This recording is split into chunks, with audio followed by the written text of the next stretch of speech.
In this week's Torah portion, we begin the book of Bamidbar, or the book of Numbers.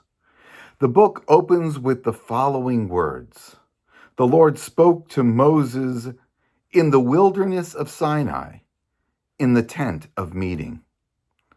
It is an interesting way to phrase this idea, for wouldn't it be more logical to say that God spoke to Moses in the tent of meeting in the wilderness of Sinai? The idea is subtle, but it's an important one to think about. And the sages suggested that it's worded this way because perhaps the tent itself is God's dwelling place.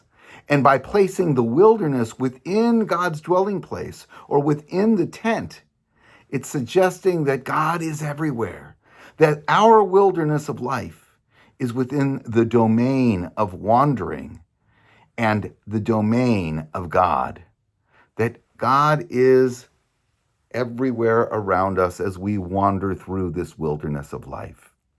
A powerful idea for us to contemplate.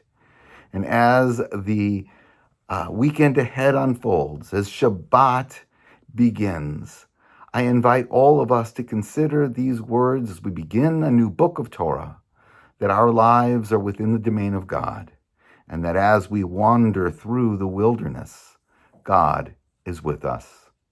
Shabbat Shalom.